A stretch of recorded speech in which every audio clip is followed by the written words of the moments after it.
take this willow charcoal and start drawing. So, we are here today to talk about why you suck at charcoal. For now. I'm just kidding. You probably don't suck at charcoal, but we are clickbaiters here. Well, if you're watching this video, you're probably already pretty good at art because you have an interest in getting better as an artist, which is fantastic.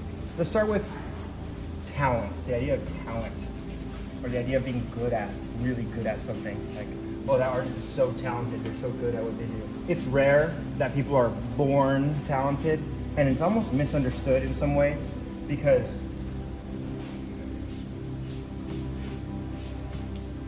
I don't think anybody just comes straight out of the womb and can create a realistic face or a strong realism of form with charcoal or even drawing or any art for that matter. I think, in my opinion, the way it works is that people have a natural inclination or drawn into a certain fascination, right? So as a kid, I would love drawing, and I would love drawing because it entertained me and I enjoyed it, not because I wanted to get good necessarily. I wasn't even good, actually. I didn't really think about being good or better than another person or just adapting my skill. I wasn't even thinking about that. I was just thinking, this is really enjoyable. And what ended up happening because it was so enjoyable was that I spent so much time doing it. And this might sound cliche and it might sound like, yeah, I already know this, but no, this is so important. And I see so many artists, so many young, pretty good artists, just not drawing enough. That's really what it comes down to. Make sure you're taking the time to draw as often as you possibly can. There's no secret to it. It really, there are different things that you can kind of improve on your skill, and I try to make those videos about the actual technicalities of the drawing, of using proportion, or I make videos on value, proportion, juxtaposition, placement of the figure, of the face, just darkness, lightness, how light works, form. All of those things are great things, but they're of no value to you if you're not drawing continuously. Really.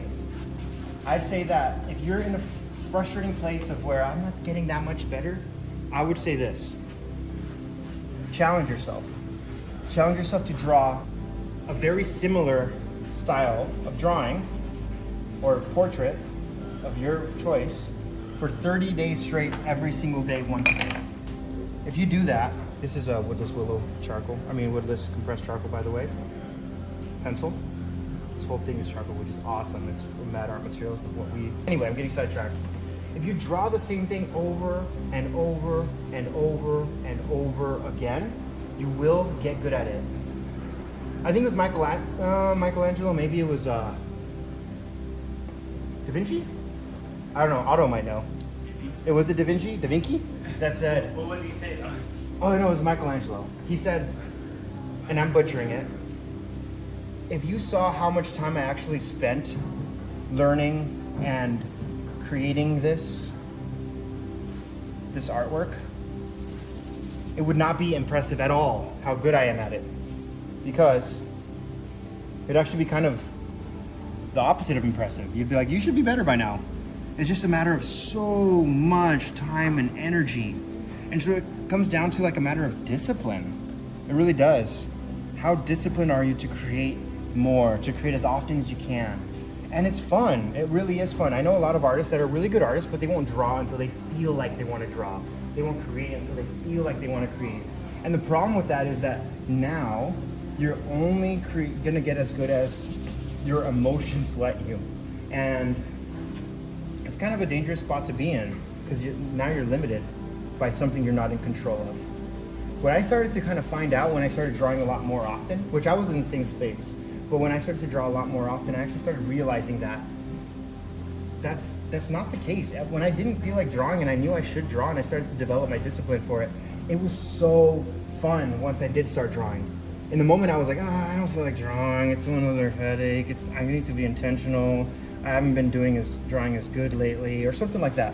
And it was once I started and my pencil hit the paper, I was like, man, I get into that flow most of the time.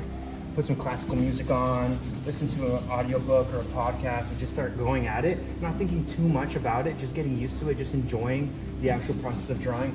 And the quality of my work kind of bloomed at that time.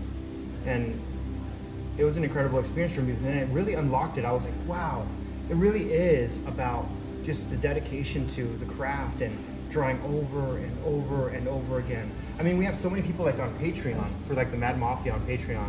You see them when they begin, and they love the drawing process, and they're solid. You know, most of you guys artists out there, you guys are solid artists, and I love to see all the work that you guys create. But when they're so dedicated to the drawing process and getting better and drawing continuously, even when they don't feel like it, your skill sets bloom. And you start to learn stuff, and you start to learn techniques, and now that you do repeat things so often that you don't have to think about it when you're drawing later on. Yes, there's a lot of time, so it's kind of like, well, you say, well, Josh, I only draw because it gives me like freedom and peace. Well, cool. That's totally okay. And if you want it to keep it that way, that's fun. And if you only want to do it when you feel inspired, that's totally okay. But you do have to keep in mind it's going to limit drastically the quality and the skill set that you grow in, if that makes sense. It's kind of all about that. And so let's create some more chaos with this one. Just get crazy here. So no, I don't think I get so many questions about like which references do you use, which kind of materials do you use. By the way, I only have been using Mad art materials, which I'm super excited about. It's all scattered down here. There's a Mad willow charcoal that just came out of this container. That's what I've been drawing with right now.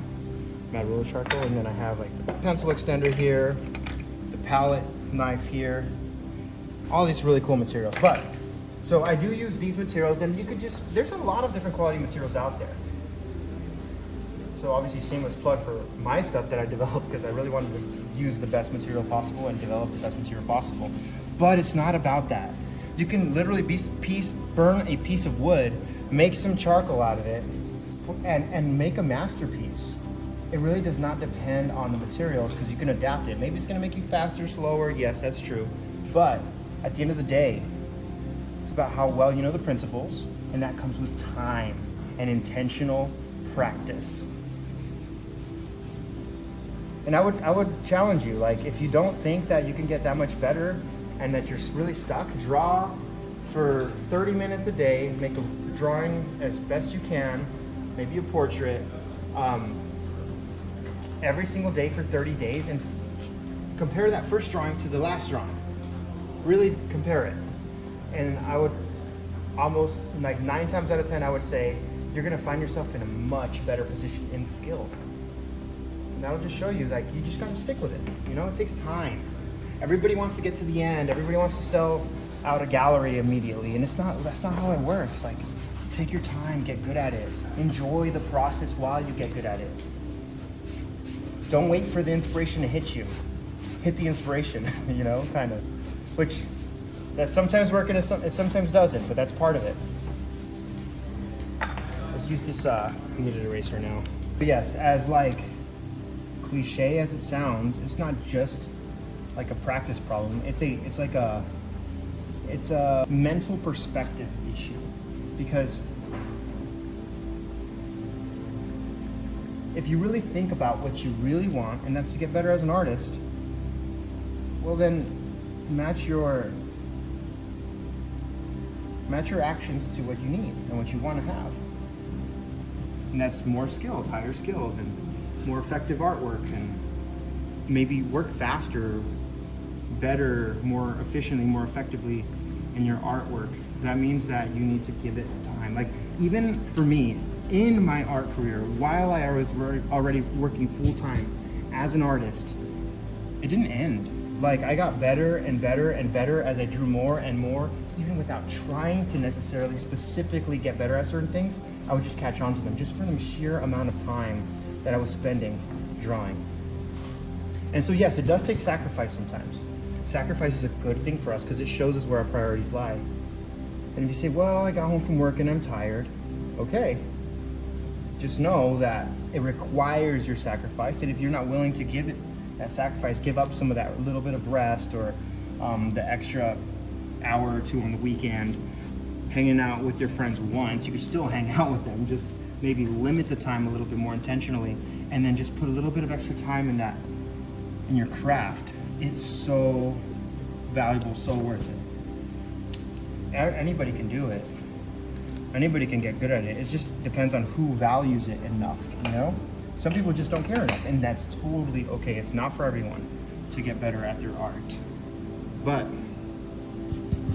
I would say that's the most helpful information that I can possibly come across myself. I think that at a younger age, at a younger point in my career, that would have helped me a ton to know. And I think, as obvious as you think it might be, a lot of people they don't buy into that idea.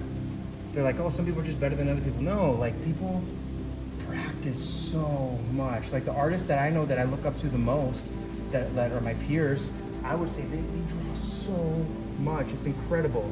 And they work so long and hard on a single piece.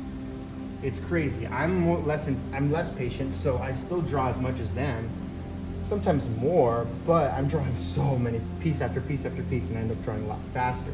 But the quality of their work is a different appeal sometimes when you get into the ultra realistic stuff and all that, which is great. But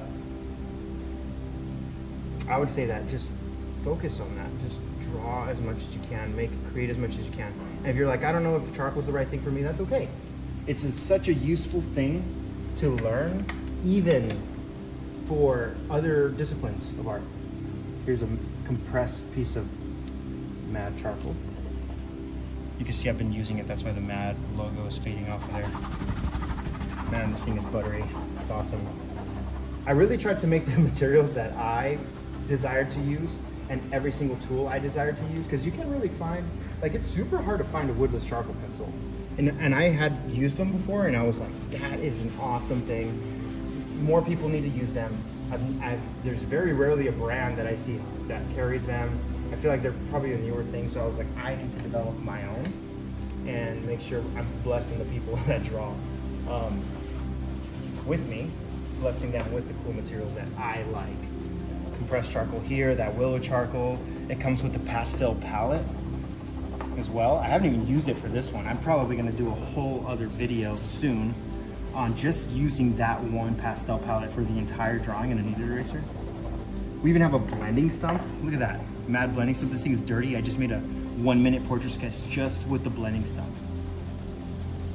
The blending stump alone. And it came out okay. I don't know if it's amazing or anything like that, but you can even draw with it if it's dirty enough, because it has charcoal on it. You can control that charcoal a little bit. And the kneaded eraser is part of that. Am I missing any parts of the kit? You know, Joey? Camera guy Joey. Everybody say I love you, Joey, in the comments, because he is amazing, and he's the one that blesses all you with the really cool content and makes my artwork look good. It's all Joey. Dedicated and talented, and I really love that about him, and I'm selfish about him, so you can't have him. About 2 million a year, 3 million a year. Oh man, also that coffee.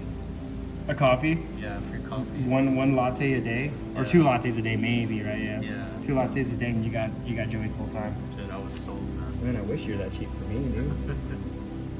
I got scammed. Just kidding. I could keep working on this piece for so long, and I might even work on it later on, but I think I got it to a good spot, and I hope that was helpful, guys. Thanks for bearing with my clickbait title, probably, but it's kind of true, though, you know? It's like, this is definitely the reason why you're not where you want to be. Even if you are a good artist, you probably are a really good artist. It's just that you can be so much better. And I think that about my own work as well. I could be so much better. It just takes that time, that dedication. There are times where I'm lagging in the pieces I'm producing and just not producing enough work. And I'm trying to turn that around this week. Make more YouTube videos for you guys, and love you all. And if you really want to interact more, get some more behind the scenes stuff, join the Patreon, the Mad Charcoal Patreon, to be part of the Mad Mafia. If you want the art materials, go to madartmaterials.com. If you just like my artwork and you'd rather support in buying artwork or You're just like, I'm not even an artist, Josh. I just like to watch you draw. Cool. I'm all about that. MattCharcoal.com is where my artwork is sold. Worldwide shipping for all of those things. And courses, I have more courses on Matt Art materials as well. There's so much. But anyway, love and appreciate all of you guys. And I hope this was helpful in some way. I know it's giving you guys some homework, but I hope that's fruitful for you guys as well. Love you guys. Talk to you guys in the next one.